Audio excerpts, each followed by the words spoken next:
ఓం నమో భగవతే శ్రీ రమణాయ. చాలా సంతోషం నాయన. ప్రతి ఒక్కరూ ఈ మాయలో కొత్తగా ఏదో సాధించాలని, సాధన చెయ్యాలని, ఏదో పొందాలని, ఇప్పుడున్నది చాలక అన్నట్టుగా ఉంటుంది. ఎవరు ఎన్ని ప్రదేశాలు తిరిగినా, ఎవరు ఎందరిని దర్శించినా, ఎన్ని పుణ్యక్షేత్రాలు దర్శించినా, పుణ్య నదులలో స్నానమాడినా, ఎన్ని కర్మలు ఆచరించినా ఏం కోరుతున్నావు? కొత్తగా ఏదో రావాలనే కదా. ఏది రాదు. ఇప్పుడు కూడా నీవు సుఖప్రదమైన, శాంతియుతమైన, అనంతమైన సహజ స్థితి నీవే. నేను అంటున్నావే, ఆ నేనే పూర్తిగా సుఖప్రదము. It is a state of eternal blissful, మరొకటి కాదు. అంతవరకు దేనికి? నిద్రపోతావు కదా. నిద్రలో సుఖం లేకపోతే, ఆనందం లేకపోతే, అవధులు లేకపోతే నీవు నిద్రపోవటానికి ఎందుకు ఉపక్రమిస్తావు? నీకు తెలియకుండానే ఈ వ్యక్తిత్వాన్ని, ఈ పరిమితత్వాన్ని ఒక పక్కకు నెట్టేసి, అవతల పారేసి నీవుగా నిలిచి ఉంటున్నావా లేదా? నిద్రలో నీకు తెలియకపోవచ్చు. కారణం తెలుసుకునే నేను, దేహాత్మబుద్ధి కలిగిన నేను, అది తాత్కాలికంగా వృత్తి రాహిత్యమై ఉన్నది. ఎక్కడ ఉంది? ఆనందమయ కోశంలో ఉంది. పంచకోశాలు ఉన్నట్లు మనం గతంలో కూడా చెప్పుకుంటాం. ఈ జాగ్రత్త స్వప్న సుషుప్తుల్లో ఈ 5 కోశాలు డిస్ట్రిబ్యూట్ అవుతాయి.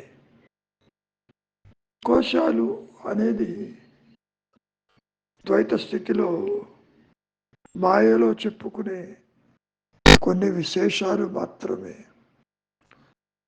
ఇంకా తేలిక మాటలతో చెప్పాలి అంటే, ఉన్నది ఎరుక, ఆనందము, సుఖప్రదము. మరి లేనిదో జీవుడు, జగత్తు, ఈశ్వర భావనలు. ఇవన్నీ కూడా మానసికమైనటువంటి ధోరణులే తప్ప నిజంగా దేహము కానీ, జగత్తు కానీ, నీకు అన్యముగా ఒక దైవము కానీ ఎవరూ లేరు. ఒకవేళ ఉంటే అవి ఉన్నట్టు చెప్పమను. దేహం చెప్పిందా? దేహం ఉన్నట్టు. పోనీ జగత్తు చెప్పిందా? అది లేదు కదా. దేవుడు దేవుడు అంటూ నీవు ఎక్కడెక్కడో తిరుగుతూ గుళ్ళు గోపురాలు దర్శిస్తున్నావుగా. ఇంతకీ ఆ దేవుడెవరు? నీ ఆలోచన తప్ప విడిగా దేవుడెక్కడ? ఇదే విషయాన్ని రమణ మహర్షుల వారు స్పష్టం చేస్తూ, ఒకవేళ నీవు అనుకున్నట్టు ఆ దైవము నీకు అన్యంగా గనక ఉంటే, ఎక్కడో సుదూర ప్రాంతంలో, ఏ కొండ మీదనో, ఏ గుహల్లోనో ఉంటే, ఆ దైవము ఆత్మ లేని దైవమై ఉండాలి. అది అసాధ్యము. కాబట్టి నీవు చెయ్యవలసింది, నీవెవరివో తెలుసుకో. నీవు దేహము కాదని, మనస్సు కాదని, ఇంద్రియాలు కాదని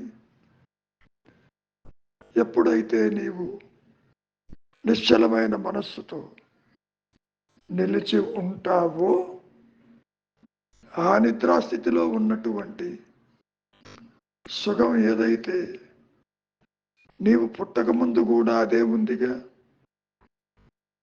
ఆ స్థితిని ఈ జాగ్రత్త అవస్థలో కూడా నీవు ప్రయత్నించు. ఏమిటా ప్రయత్నము? కొత్తగా ఏదో వస్తుందని కాదు, ఏది రాదు. నీ ఆలోచనే, నీ ప్రయత్నమే నీ స్వరూపానికి, నీ సహజత్వానికి, నీ ఆనందానికి, నీ సచ్చిత్ ఆనంద స్వరూపానికి అవరోధమని గుర్తించు. ఇది ఏ విధంగా అవరోధమైంది? నీవిప్పుడు అన్యచింతనలో ఉన్నావు. దాన్ని ఏ విధంగా రివర్స్ చేస్తావు? అన్యచింతన చింతావిహీనంతో, విచారంతో, అంతర్ముఖంతో, వృత్తి రాహిత్యంతో ఎప్పుడైతే నీవు నిలిచి ఉంటావో, నీకు వద్దన్న నీ సహజత్వమే ఉన్నానన్న అహంస్ఫురణగా, అనంతంగా, శాంతియుతంగా, పరమసుఖంగా నీకే తెలుస్తుంది జ్ఞానవృత్తి చేత. ఆత్మకి కూడా చిత్తవృత్తులు లాగానే జ్ఞానవృత్తి అనేది ఒకటి ఉంటుంది. అంటే దాని స్వరూపము గుర్తించుకోగలిగిన సామర్థ్యము ఒక్క ఆత్మకే ఉంటుంది, ఒక్క సత్యస్థితికే ఉంటుంది, ఒక్క తురీయానికే ఉంటుంది, ఒక్క అహంస్మరణకే ఉంటుంది, ఒక్క భూమస్థితికే ఉంటుంది, ఒక్క నిర్హం స్థితికే ఉంటుంది. అంటే ఉన్నది కొత్తగా వచ్చే ప్రసక్తి లేదుగా. ఇక నువ్వు సాధించేది ఏమిటి? ఎవరు చేస్తున్నారు ఈ సాధన? సాధన చేసేవాడు లేడని గుర్తించటమే సాధన. నీవు చేసే ప్రతి ప్రయత్నము అడ్డు తొలగించిగా ఉండాలి తప్ప బంధహేతువై ఉండకూడదు. నీతో కలిపి నీవు చూస్తున్నటువంటి ఈ చరాచర సృష్టి ఇది ఒక కల సమమం. కలలో ఏ విధంగా అయితే నీవు ఈ మనస్సుతో లోకాలను సృష్టించుకుని వాటిని చూస్తూ సుఖదుఖాలు అనుభవిస్తున్నావా లేదా? ఈ జాగ్రత్త అవస్థ కూడా కల సమమేనని గుర్తించు. ఇందులో ఈ ద్వైతమంతా కూడా అజ్ఞానమేను, ఇది అసత్యము. ప్రతి ఒక్కరికి తెలుసు ఇది అనిత్యమని. జనులు పుడుతున్నారు, దేహాదులు రాలిపోతున్నాయి. మరి అవునా కదా? అసత్యమని గుర్తించు. మరి సత్యమేది? నేను ఉన్నానన్న ఎరుక మాత్రమే సత్యము. ఇక్కడ నిద్రలో ఉన్న స్థితిని ఈ జాగ్రత్తలో తీసుకురా అంటే దాని అర్థం ఏమిటి? వృత్తిరాహిత్యమై, సంకల్పరహితమై నీవు నిశ్చలంగా ఉండు, ఊరక ఉండు, మౌనంగా ఉండు అని అర్థం. చేతనవుతుందా? విచారం చెయ్యి. నీవెవరివో పరిశీలించు. నేనంటున్నావుగా, నీ దేహం ఎనరైనా చెప్పిందా అది ఉన్నట్టు, అది నీవేనని? లేదు కదా. మరి నువ్వు నాది నాది అంటూ నా సంసారం, నా ఇల్లు, నా ఆస్తిపాస్తులు, నా వాళ్ళు, ఈ నాది అనేటువంటిది ఉన్నదా అనేదే విచారం. అదే ఆదిశంకరులు కూడా చెప్పింది. దేహం నాహం, కోహం నేనెవరిని, ఉన్న సత్యమే నేను, నిత్యమై అనంతమై ఏకమై ఏదైతే ప్రకాశిస్తూ ఉన్నదో, పరిధులు లేక అవధులు లేక తనకు తానుగా, మరి ఉదయాస్తమానాలు లేక, మతిమరుపు లేక, చూడండి, అది నీ సహజత్వము. అంటే నేను ఉన్నాను అన్న ఎరుక మాత్రమే నీ ఉనికి, నీ భాష. అంతా మౌనమే అన్నారు రమణ మహర్షుల వారు. మౌనము అంటే ఒక చక్కటి నిర్వచనం చెప్పారు. ఎరుకతో కూడిన ఆలోచన లేని మన మానసిక స్థితే మౌనము. అంతేగాని మాట్లాడకుండా, పనులు చెయ్యకుండా ఒక రాయిలా కూర్చోటం కాదు మౌనము. మౌనము నిత్యవచస్సు. It is an eloquent speech. అదేమిటండి స్పీచ్ అంటున్నారు? మన చెవులకు వినపడుతుందా? కాదు. ఉన్నానన్న ఎరుక స్ఫురణ రూపేణ అది నిరంతరము ప్రకాశిస్తూనే, ప్రకటిస్తూనే ఉన్న సంగతి నీ స్వరూపంగా నీవే గుర్తిస్తావు. అది ఒకటే ఉంటుంది. ఎప్పుడైతే నీ దేహాత్మ బుద్ధి వాసనల వల్ల, కోరికల వల్ల, కర్తృత్వం వల్ల నీవు దేహాత్మ బుద్ధి కలిగి ఉన్నావో, అప్పుడు నీ అనంతమైనటువంటి నీ సహజత్వము ఒక పరిమితమైన జీవభావనగా అనిపిస్తుంది. ఇటువంటి జీవభావన అసలు ఉన్నదేమో చూడు. ఈ సందర్భంలో రమణ మహర్షుల వారు ఒకే విషయాన్ని చెప్పుకొచ్చారు. ఆది నుంచి ఈ జీవభావన తృణీకరించబడింది. అంటే దాని అర్థం అసలు అది తల ఎత్తలేదు, పుట్టలేదు, ఉనికి లేదని. ఉనికి లేనిది సత్యాన్ని ఎలా తెలుసుకుంటుంది? కాబట్టి నేనేదో సాధించాలని నీవు అనుకుంటావు. సాధించటానికి మనస్సుకు అందదు, నీ బుద్ధికి అందదు, ఏ సాధనకి అందదు, ఏ అవస్థకి అందదు. కారణం నీ సహజత్వమే. ఇందాక చెప్పినట్లు సచ్చిత్ ఆనందము. కొత్తగా ఏదీ రాదు. సుఖం ప్రతివాడు కోరేదే అని తెలుసు. కారణం నీ సహజత్వమే సుఖప్రదము. ఎవరు దుఃఖాన్ని కోరరు, అసౌకర్యాన్ని కోరరు, కష్టాలు కొని తెచ్చుకోడు. కష్టాలకి దూరంగా ఉండాలని ప్రతి ఒక్కరూ భావించేదే కదా.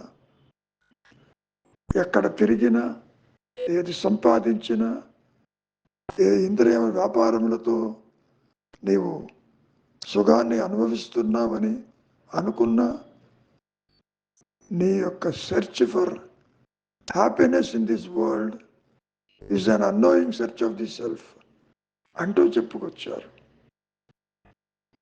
నీ సహజత్వమే సుఖప్రదము, శుభప్రదము, జనన మరణాలకి అతీతమైంది.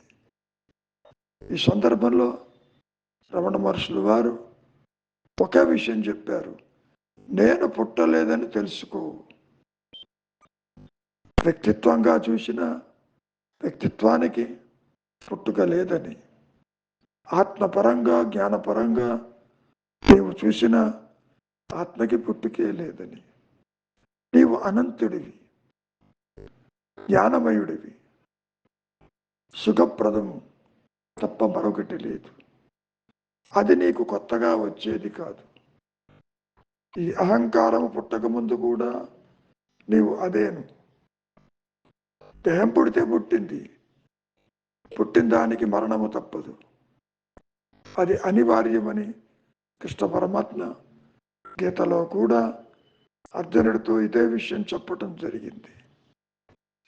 దేహం నీవు కానప్పుడు అది ఉంటేనేమి లేకుంటేనేమి, పెరిగితేనేమి నష్టమైతేనేమి, దాంతోపాటు జగత్తు ఉండెనా ఊడేనా నీకెందుకు, నీవు నీవుగా ఉండు, అదే శ్రేయస్కరము. ఊరక ఉండుటే నీవు చెయ్యవలసింది. ఏ ప్రయత్నమైనా నీ సహజత్వానికి అది అడ్డు వస్తుందని గుర్తించు. నీ ఆలోచనే దానికి అడ్డు. ఆలోచన రహితమే నీ సహజత్వము. అందుకే మౌనమే శరణ్యం, మౌనమే నీ ధర్మము, మౌనమే నీ భాష, మౌనమే నీ ఉనికి. మంచిది, మౌనమే శరణ్యం.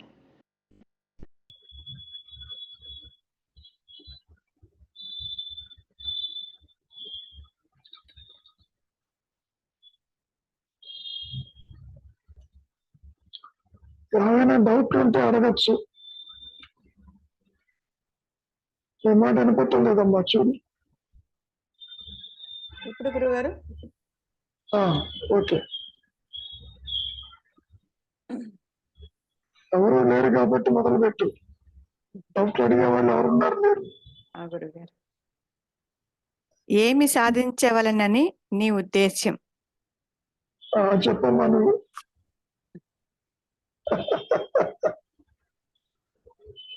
ఇప్పుడు లేనిది కొత్తగా రావాలంటే సాధించాలి.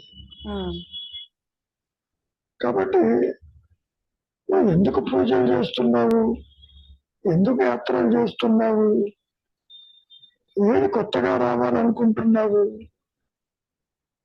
అనేది దాన్ని విచారిస్తే ఇప్పటికే నీవు అదే ఉన్నావు. కొత్తగా ఏది రాదు. కాబట్టి నీవు ఈ కర్మను ఎందుకు ఆచరిస్తున్నావు, వీటి వల్ల నీకు ఒరిగేది ఏమిటి, ఏం కావాలనుకుంటున్నావు అనేది కనుక తేలిపోతే పర్వాలేదు.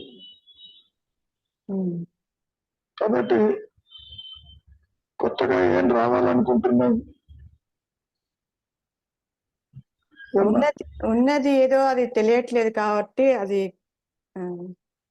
తెలుస్తుందా? కర్మలు చేస్తే తెలుస్తుందా? కర్మను మానితే తెలుస్తుంది. ఇప్పుడు నువ్వు కర్మలు చేస్తూ కర్మల వల్ల తెలియదు. కర్మ రాహిత్యం వల్ల, అహంకార రహితత్వం వల్ల తెలుస్తుంది. ఉన్నది తెలియదు, కరెక్టే. ఎందుకు తెలియటం లేదు? కర్తృత్వంతో కర్మలు ఆచరిస్తున్నావు, అందుకే తెలియటంలే. నీవు వస్తువు ఒక చోట ఉంటే మరొక చోట వెతుకుతున్నావు. నీవే ఆత్మవై ఉంటూ జ్ఞానానికి బయట వెతుకుతున్నాము. ఉమ్, ఆదిశంకరుడు ఏమంటున్నారు, శంకలో పిల్లవాడిని పెట్టుకుని ఊరంతా ఎదుగుతున్నావు, ఉమ్. పిల్లవాడు ఎక్కడున్నాడని. అవును గురుగారు. ఉమ్, సో పిల్లవాడిని శంకలోనే ఉన్నాడు, ఉమ్, కొత్తగా ఏం రాడు. ఉమ్, కాబట్టి నువ్వు ఎందుకు కర్మలు ఆచరిస్తున్నావు, పర్పస్ ఏమిటి? ఉమ్, ఏదైనా కొత్తగా రావాలంటే అనుకోవచ్చు. ఉమ్, నీ స్వరూప జ్ఞానము కొత్తగా వచ్చేది కాదు, ఉమ్, ఆ విషయం నీకు తెలియదు. ఉమ్, ఎప్పుడు తెలుస్తుంది? అంతర్ముఖమైనప్పుడు. ఉమ్. తెలుస్తుంది చింతావిహీనమైనప్పుడు.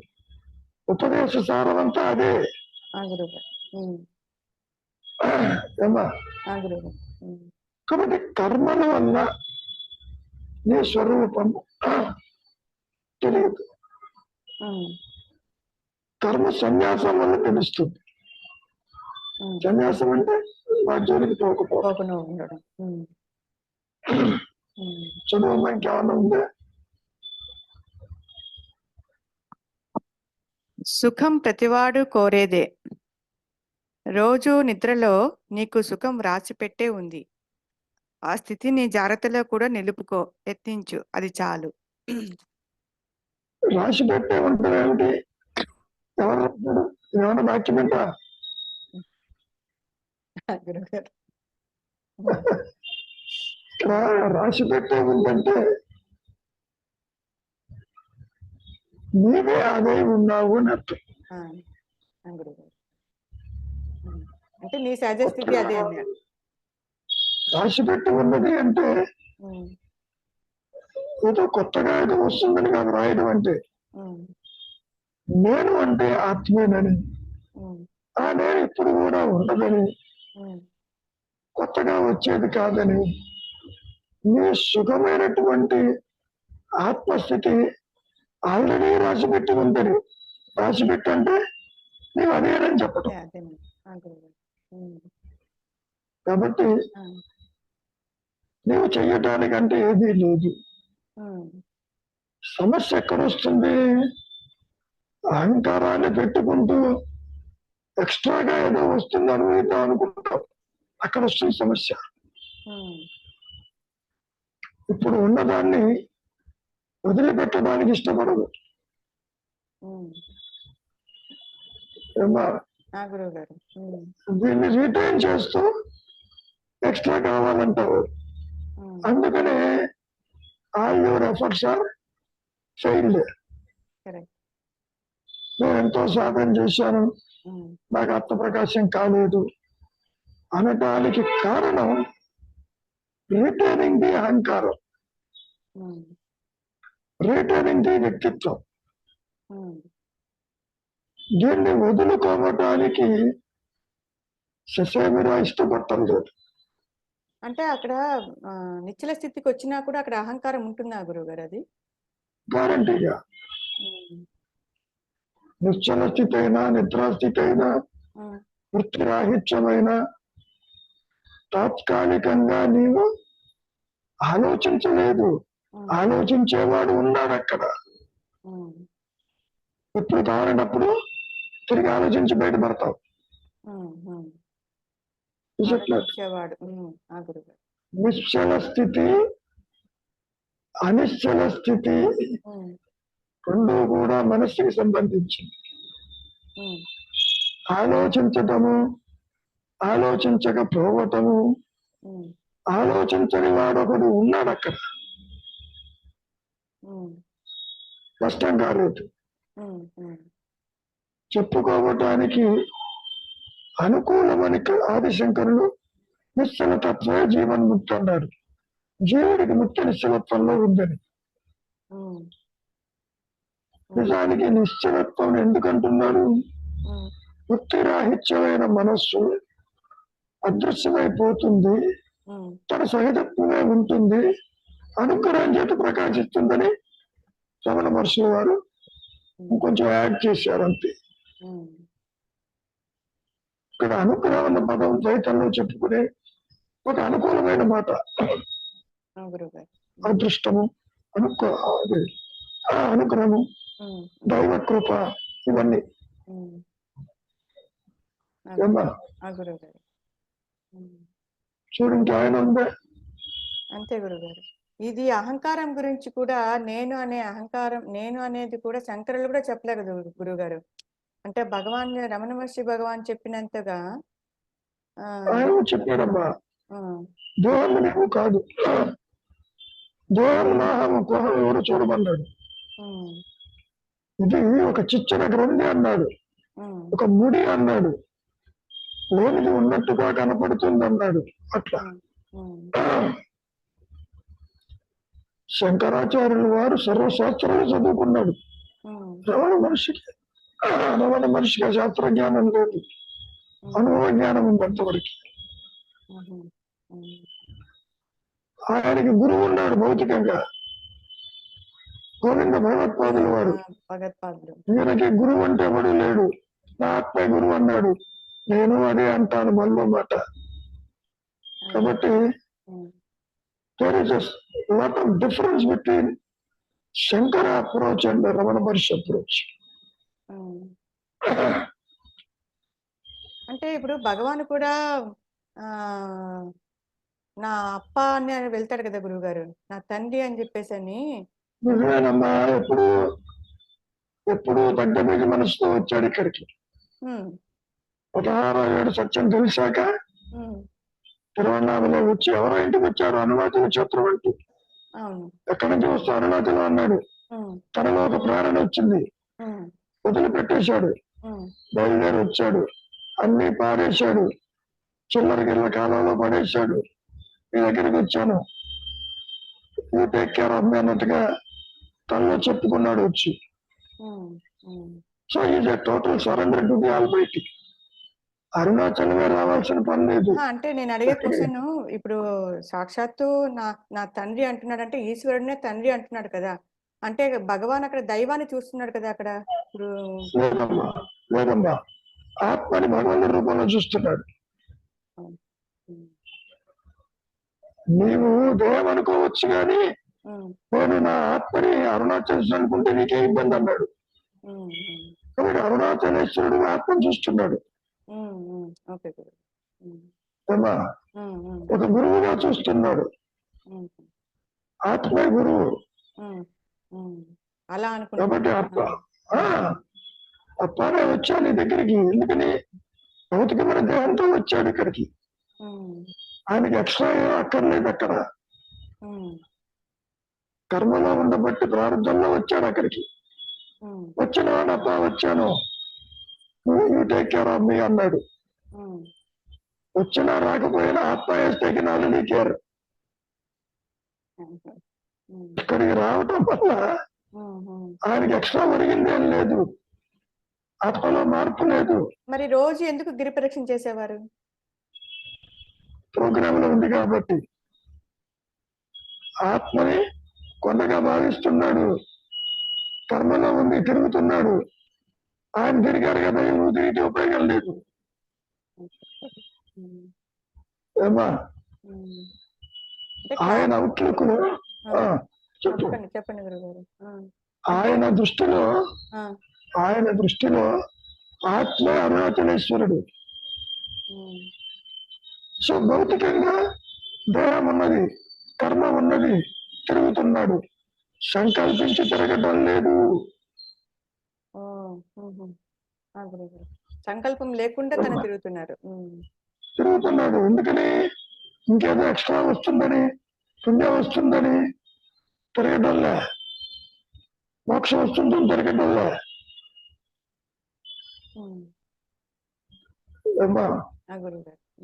It is the centre of the universe, జ్ఞాన కేంద్రం అన్నాడు. ఇవన్నీ భావనలు. అదే అంటే నేను అందుకే ఎందుకు రోజు అది గిరి ప్రదక్షిణ చేసేవారు అన్ని మైళ్ళు అని చెప్పేసి నాకు చిన్న డౌట్ వచ్చింది. అమ్మా, ఎందుకు చేశారు అనేది ఒక రకంగా ఆయనకు కూడా తెలియదు. సత్యం తెలిసాక ఎందుకు చేయాలి? అదే నేను అడుగుతున్నాను గురువు గారు. కర్మలో భాగం ఇది. ఈ అరుణాచలేశ్వరుడు నా ఆత్మేను. ఇక్కడ ఎందరో మహానుభావులు ఉన్నారు సూక్ష్మ రూపంలో. Um, it is centre of the universe, జ్ఞాన కేంద్రం ఉమ్, అంటూ ఆ భావనతో ఆయన గిరి ప్రదక్షిణ చేసుకుంటూ ఉంటాడు. నువ్వు ఎప్పుడన్నా గుడికి వెళ్ళావా? గుళ్ళో ప్రదక్షిణ ఎందుకు చేస్తావు? కూర్చోవచ్చు పక్కన. అదే అదే. ఎందుకు చేస్తున్నావు ప్రదక్షిణ? నీవు అక్కడ భగవంతుడు ఉన్నాడన్న భావంతో చేస్తున్నావు. ఉమ్, ఆయన అందుకే చేస్తున్నాడు. ఉమ్. ఏమ్మా? తన ఆత్మనే అనుకొని చేస్తున్నాడు. ఆత్మ ఈ విధంగా ఉంది. విధంగా ఉంది. That's all. సృష్టి యావత్తు ఆత్మస్వరూపమే కదా. ఆయన చేశాడు కాబట్టి నేను చేస్తానంటే నీకు ఉపయోగం లేదు. ఎందుకని ఆయన దృష్టి నీకు లేదు. అయినా కానీ చాలా మంది పుణ్యం చూసి లెక్కవాత పెట్టుకున్నట్టు వీళ్ళు తిరిగి వస్తుంటారు. వీళ్ళకి ఎవరికైనా కాళ్ళు నొప్పులే తప్ప ఏం లేవు. ఏమా? ఏదో పుణ్యం వస్తుంది, కొత్తగా ఏదో వస్తుంది, ఏమీ రాదు. అసలు ఆత్మజ్ఞానం బయట ఉండదు. First point. నీవే అదే ఉన్నావు. ఒక్క విధం ఇవన్నీ ఎప్పుడు చేశాడు? స్వరూప జ్ఞానం ప్రకాశించిన తర్వాత చేశాడు కర్మానుసారంగా. ముందు కనుక చేస్తే చేసిన దానికి భరిత ఆత్మ ప్రకాశం అని చెప్పుకోవచ్చు. అట్లా కుదరలే.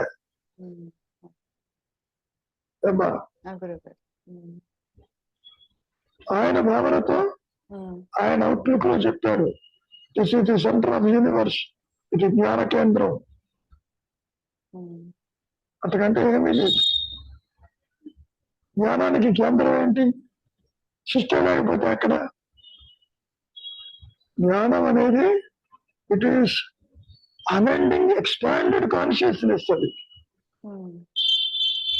మీ సృష్టి అనేది చాలా చిన్న మాట. ఒక కళలో కనపడుతుంది సృష్టి. ఇప్పుడు కలగంటున్నావు, ఈ కళలో కనిపించే జగత్తుకి దేహానికి అది కేంద్రం అనేది ఎలా ఉంటుంది? అది అబ్సల్యూట్ కరెక్ట్ కాదు. అది కానీ భావన పెంచడానికి పనికొస్తుంది, భక్తిని పెంచడానికి పనికొస్తుంది.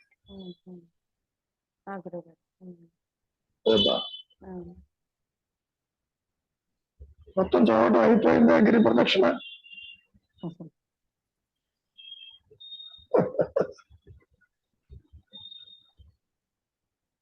ఇంకోసారి చదువుతాం గురుగారు. చదవమ్మా. ఏమి సాధించవలనని నీ ఉద్దేశ్యము? సుఖం ప్రతివాడు కోరేదే.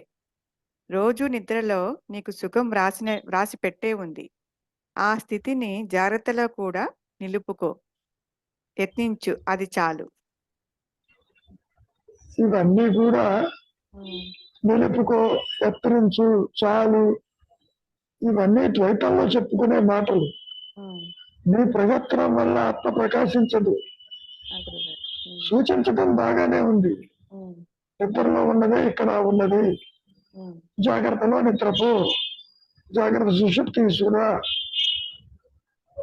తీసుకురా చేసుకురా అనేది సూచించడం తేలిక అనిపిస్తుంది. అలా కర్మలాచరించి ఆత్మని ప్రకాశింపజేసేటువంటి ప్రక్రియ ఉండదు. దానంతరదే ప్రకాశిస్తుంది. ఇప్పుడు కూడా ప్రకాశిస్తూనే ఉంది. కాబట్టి నీ దృష్టి భౌతిక చింతనలో ఉంది. దేహము, సంసారము, ప్రదేశాలు, పుణ్య నదులు, పుణ్య ప్లేసెస్, వీటి మీద ఉంది. అంటే భావనల వెంట వెళుతూ ఉంది.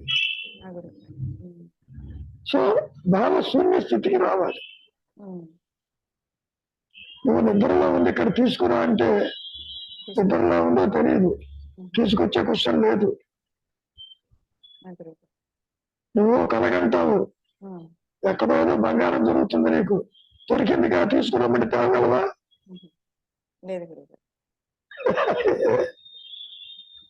నువ్వే దొరికిందని సంబరం చేసావుగా, తీసుకురా చూద్దాం. కళలో కనపడిందే తీసుకురాలేదు.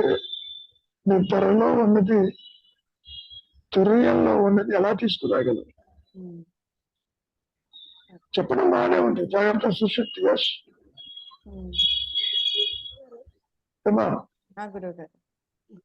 ఇక్కడ చెప్పమ్మా. ఆ స్థితిని జాగ్రత్తలో కూడా నిలుపుకో యత్నించన్నారు. అసలు అయత్నమైనది కదా ఆత్మ అనేది, అయత్న సిద్ధం అన్నారుగా. ఆ విషయం మహర్షులకు చెబుతాడు. ఎందుకు తెమ్మన్నాడు? నువ్వు కూడా ఇప్పుడు కూడా నువ్వు నిద్రలోనే ఉన్నావని, ఇప్పుడు కూడా ఆత్మని చెప్పటం. నిద్రలో ఉన్నది ఇప్పుడు కూడా అదే ఉందని. కానీ నాకు తెలియటం లేదన్నావు. ఎందుకని? జాగ్రత్త అవస్థలో కూడా నిద్రపో, జాగ్రత్త అవస్థలో కూడా ఉత్తిరాయిత్యంగా, జాగ్రత్త అవస్థలో అంతర్ముఖంగా అని చెప్పడం బాగానే ఉంది. నీవు సరోజగా మిగిలి ఉంటూ ఆత్మని తెలుసుకోవటం ప్రయత్నం చేస్తున్నావు. అది కుదరదు. నిద్రలో సరోజ లేదు కాబట్టి ఉన్నది ఆత్మ అంటే తలకాయ ఊపావు. ఇక్కడ కుదరదు. అట్లా జరగవలసింది జాగ్రత్త అవస్థలో కూడా అహం స్మరణ దానంతరం ప్రకాశించినప్పుడు సరోజ ఎగిరిపోతుంది ఆటోమేటిక్ గా. సరోజకి పుట్టుక మరణం లేదు. తన పుట్టుక తన చేతుల్లో లేదు, మరణం చేతుల్లో లేదు. దేవం ఎందుకు వచ్చిందో తెలియదు, ఎప్పుడు పోతుందో తెలియదు. నిద్ర అనేది ఒక అవస్థ, మానసిక అవస్థ. 3 దేహాలు మార్చుకుంటూ పోతూ ఉంది. సో నువ్వు అక్కడ దేహం వదిలిపెట్టాలి, జాగ్రత్త అవస్థ దేహాన్ని పట్టుకోవాలి, అక్కడ ఉన్న స్థితి తీసుకురావాలి. నీ చేతుల్లో లేదు.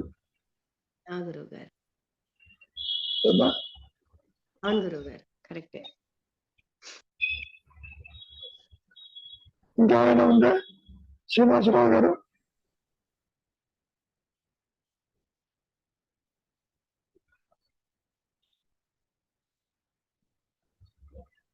గురుగారు, ఇందాక మీరు మొదలు చెప్తూ కర్మ సన్యాసము అనే మాట వాడారు కదా. కర్మ ఫల సన్యాసము కర్తృత్వ రహితము అని అనుకోవటం కరెక్ట్ ఏమో కదా సార్?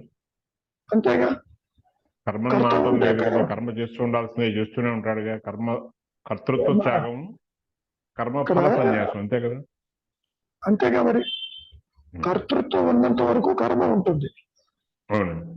కర్మ ఉన్నంత వరకు జన్మ ఉంటుంది. జన్మ ఉంటుంది. కానీ మూలము తెలిసిన వాళ్ళు మాత్రమే కర్మ సన్యాసం చేయగలరు, అందరూ చేయలేరు. కర్మ సన్యాసము అంటే తాను కర్మలు ఆచరించడం లేదు, కర్త లేని కర్మ. అది ఆయన అనుకుంటాడు, కానీ చూసేవాడే చేస్తున్నాడు అని అనిపిస్తూ ఉంటుంది, తెలుస్తూ ఉంటుంది. మనం అనుకుంటూ ఉంటాం,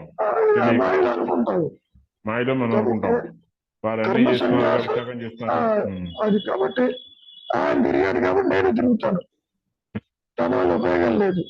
ఆయన తిరిగినా తిరగిన వాళ్ళే. అదే పాయింట్. మీరు తిరిగినా కానీ ఉపయోగం లేదు, రెండు ఒకటే.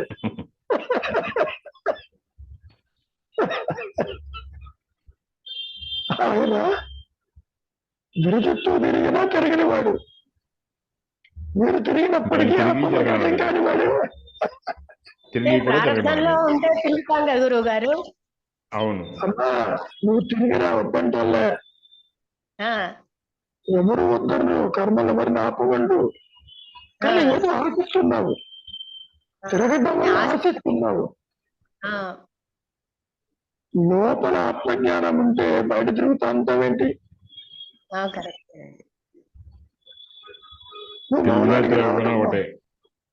అంతేగా. మరి నువ్వు తిరగలి తెలుసు కదా మీకు. అవునండి. వాటర్ కాన్స్టెంట్ గా ఉంటుంది, పై తిరుగుతూ ఉంటుంది. నువ్వు ఎప్పుడో తిరగలి పట్టావమ్మా? తిరగలి రుబ్బాను, విసిరాను గురువు గారు. రుబ్బాను కాదు, తిరగలి తిప్పను, రుబ్బను. తిరగలిలో నువ్వు గింజల మధ్యలో పోస్తావు, అవును. ఆ మధ్యలో పోసడవి నలగవు. అవునండి. మళ్ళీ అది పైకెత్తి పక్కకి తీసుకొచ్చానే గాని గ్రైండింగ్ కాదు.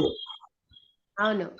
ఇక్కడ కూడా ఆత్మజ్ఞానమందు కర్మలన్నీ అదృశ్యమైపోతాయి. ఆ, జ్ఞానానికి తగ్గ కర్మ అని కర్మలనే బీజాలు అదృశ్యమైపోతాయి. ఓకే, ఆ గురువు గారు. సో తిరగలి వంటిదే ఈ జీవితం కూడా. ఆ, ఆత్మస్థితి కాన్స్టెంట్ కింద బేసులో ఉంటుంది. ఆ గురువు గారు. అహంకారము పైన తిప్పుతున్నావు గింజలు పోసి, ఇది అనుభవించాలి అది అనుభవించాలని. అవునండి.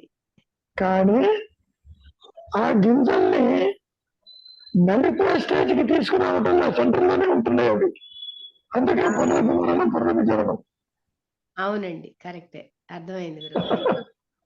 కాబట్టి కర్త లేని కర్మలు మూలము తెలిసినప్పుడే జరుగుతుంది, లేకపోతే జరగదు. ఏమా? ఆ గురువు గారు, అర్థమైంది. ఇంకేమైనా ఉన్నాయమ్మా?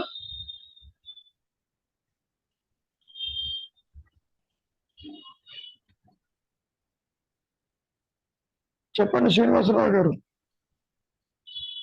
ఏం లేదు సార్. ఏమీ లేదని చెప్పాడు అంటే ఎవడో ఒకడు ఉన్నాడుగా.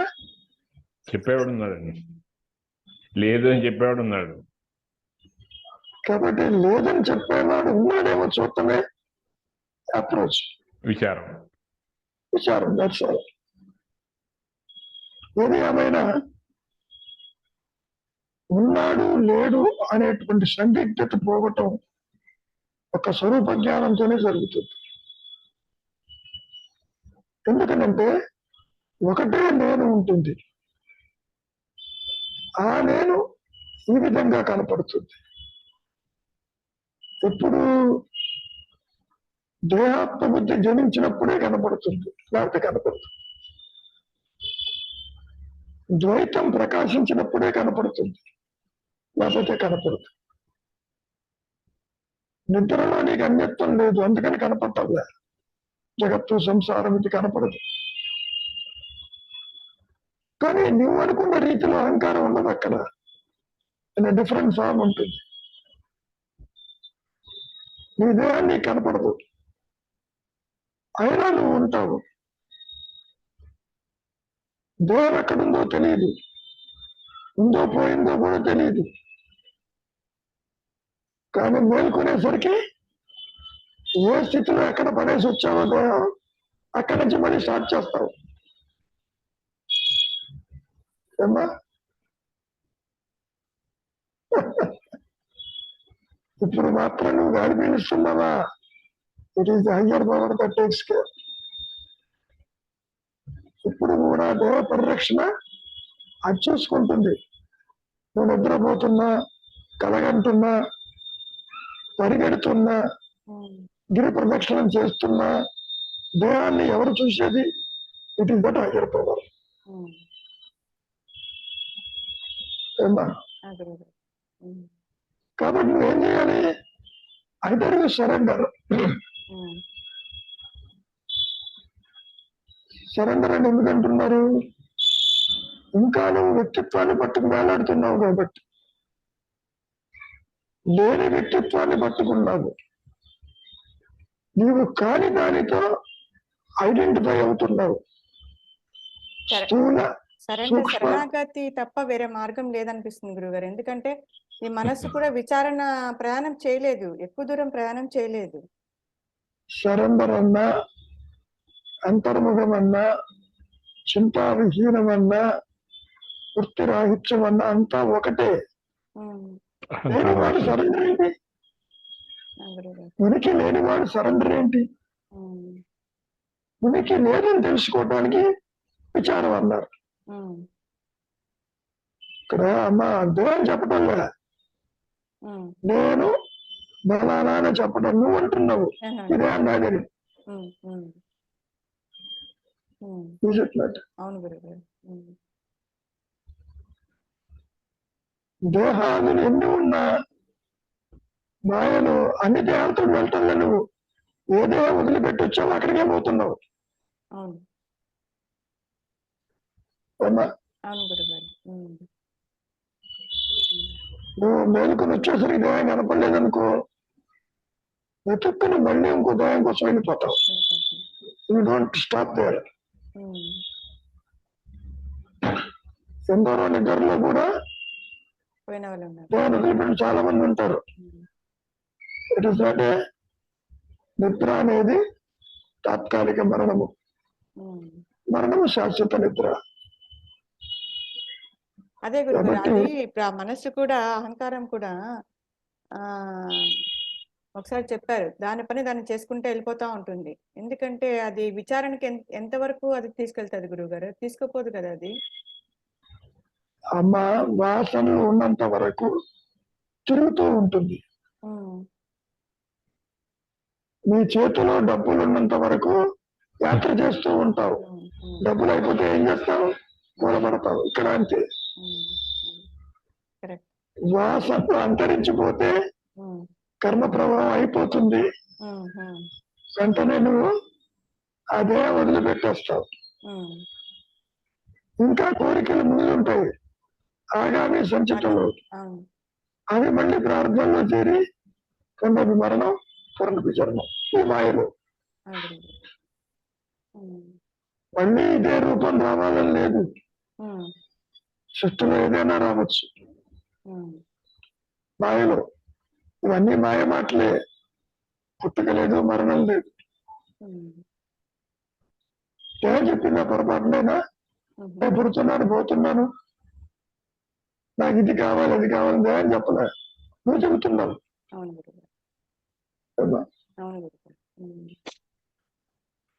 ఏమా సరోజ, ఇంకేమైనా ఉందా? లేదు గురువు గారు, క్లియర్గానే ఉంది. అంటే మొత్తం ఖాళీ అయిపోయిందా మైండ్? ఖాళీ అయింది గురువు గారు.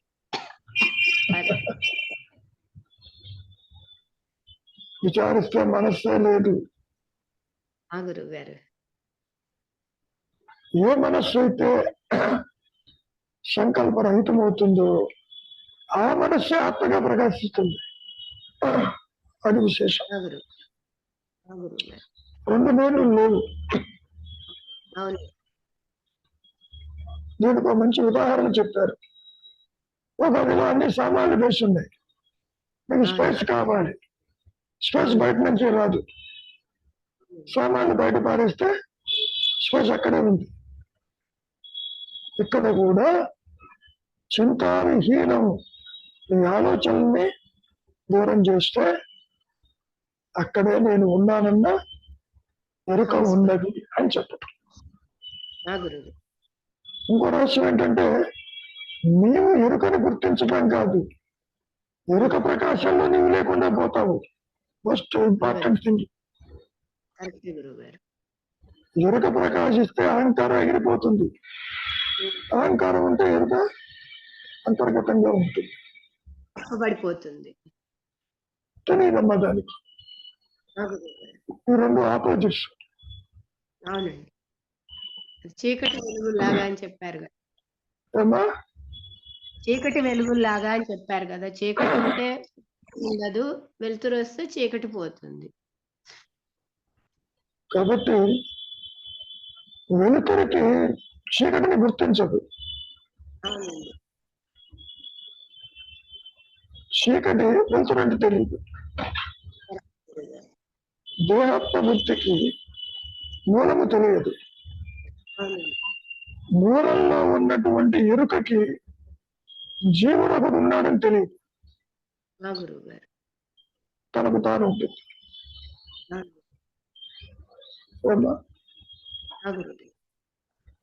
ఏమా అరుణ ఏమన్నా ఉందా? ఏమీ లేని వాళ్ళే ఎక్కువ మంది ఉన్నారు. చాలా సంతోషం. ఏమా పద్మజ, ఇంకేమైనా కనెక్టెడ్ విషయాలు ఉన్నాయా? ఇది కాక ఏదైనా సరే ఎక్కడికి పోయా ఇక్కడికి రాక తప్పదు. గురుగారు ఒకసారి అంటే దీనికి సంబంధించింది కాదు గురుగారు, కానీ ఆ, అంటే ఒక టైంలో యూట్యూబ్ లో కూడా వచ్చింది. మాధవి లత అనే ఒక ఆవిడ ఒళ్ళు దండాలు తెలుసమ్మా. గిరి ప్రదక్షిణ చుట్టూ తిరిగారు. ఇవంతా కూడా ఆ, ఇవన్నీ కూడా ఉమ్, భాష్యంగా చేసే కొన్ని లక్షణాలు ఉహు, కోరికలు తీరటానికి. ఉమ్, అంగ ప్రదక్షిణ అంటారు. ఉమ్, ఒక భక్తితో చేస్తూ పోతూ ఉంటారు. ఉమ్, కోరిక తీరుతుందా లేదా అనేది ఈశ్వరాజ్ఞ, తెలియదు. ఉహు, తీరితేనేమో చేశాను కాబట్టి తిరిగినట్టావు, ఉమ్, తీరకపోతే మళ్ళీ చేస్తానంటావు, అంతే తప్ప దానివల్ల కోరికలు తీరవు. కోరిక అనేది ఒక ప్రోగ్రామ్, ఆహా, డెస్టినీ ఓరియంటెడ్. అంటే తను ఆవిడ వచ్చేసి ఒక జ్ఞానం కోసం, అంటే నేను పొల్లుదండాలు చేయలేకపోయాను, బట్ కానీ ఒక శక్తి నాకు, అరుణాచల శక్తి నన్ను చేయించింది అని రెండోసారి మూడోసారి చెప్పారు ఒక ఇంటర్వ్యూలో గురుగారు. అమ్మా, శక్తి చెప్పడం బాగానే ఉంది, ఎందుకు చెయ్యాలి? మొదటి అరుణాచలేశ్వరుడు is apart from him, apart from her, no. చెప్పడం ఏమిటి? ఎవరెవరికి చెబుతారు? చెప్పడానికి ఏముంది? నీ ఆలోచన నీకు చెప్పినట్టుగా అనిపించి దండాలు పెడుతూ పోతుంటావు. అప్పుడప్పుడు పురాణాల్లో కూడా నా దేవుడు కన్నులో కనిపించాడు, గుడి కట్టమన్నాడు అంటూ గుండు గోపురాలు కడుతున్నారుగా రాజులు సైతం. అవును గురుగారు, అవును. ఇవన్నీ భావాలకే పరిమితం. ఏమా? బట్ తను అంటే ఒక ఇంటర్వ్యూలో నాకు అనుభూతి చెప్పలేదు, నేను వర్ణించలేను దాని అనుభవము, దాని యొక్క ఆనందం అని చెప్పారనమాట. అమ్మా, అనుభూతి అనేది జీవుడికి కాదమ్మా. అదే మీరు చెప్తూ ఉంటారు దేవుడికి కాదని. జీవుడిని అట్టి పెట్టి అనుభూతి ఉండదు. ఆత్మానుభూతి ఆత్మకే ఉంటుంది. దానికి ఈ కర్మలకి సంబంధం లేదు. పుట్టి పెరిగి నశించేదేమో దేవ బాడీ మైండ్ కాంప్లెక్స్, పుట్టుక లేనిదేమో ఆత్మస్థితి. సో ఈ లోయర్ సెల్ఫ్ తోటి ఆత్మని గుర్తించటం కుదరదు. You cannot. చెప్పుకోవడానికి అనుభూతిని, ఆనందమని, ఆ స్థితి బాగుంటుందని, కాసేపు నిద్రపోతేనే నిద్రలో ఏముందో తెలియదు.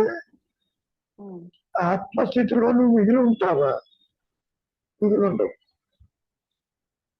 అరుణాచలేశ్వరుడు మిగిలి ఉంటాడా? నువ్వు ఇంకా ఆయన చెబితే వినటానికి ఉంటుంది. ఇవన్నీ కూడా భావాలకే పరిమితం. బట్ అది చెప్పాలంటే మనసు బయటికి రావాల్సిందే కదా గురువు గారు. ఇప్పుడు ఒక అక్కడ చెప్పడానికి నువ్వు బాగా చెప్పు చూద్దాం. నిద్రపోయినావు, నిద్రలో ఏముందో చెప్పు. మనసు బయటకు వచ్చిందిగా, ఇప్పుడు మనసుతోనే మాట్లాడుతున్నావుగా, నిద్రలో ఏముందో చెప్పు. చెప్పలేవుగా.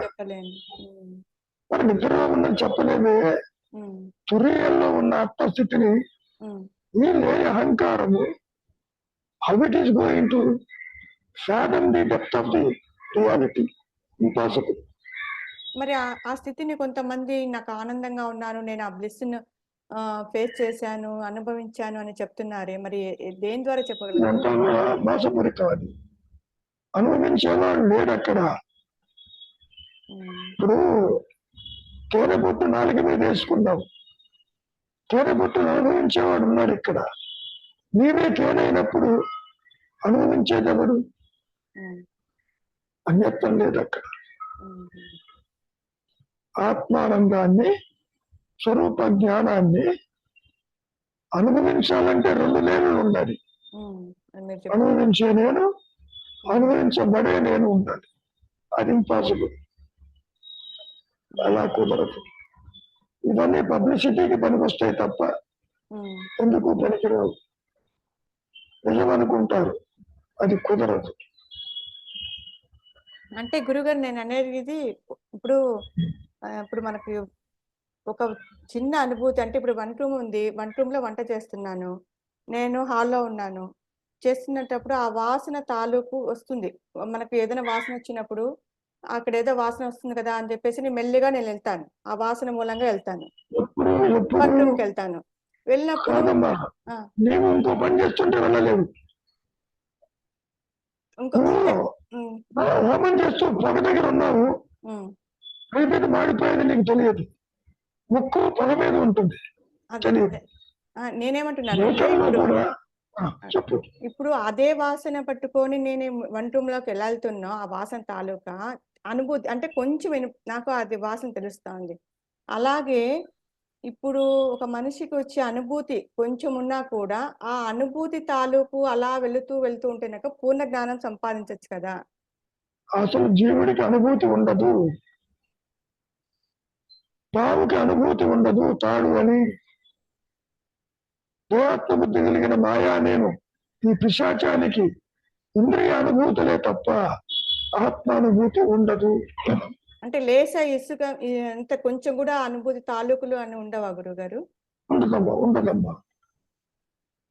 ఎందుకని ఉమ్, నువ్వు చీకట్లో ఉంటూ వెలుగు చూడాలంటే ఎంత కష్టమో, ఉమ్. దేవాత్మ బుద్ధిలో ఉంటూ ఆత్మని గుర్తించడం అంత కష్టం. కుదరదు. ఆపోజిట్స్.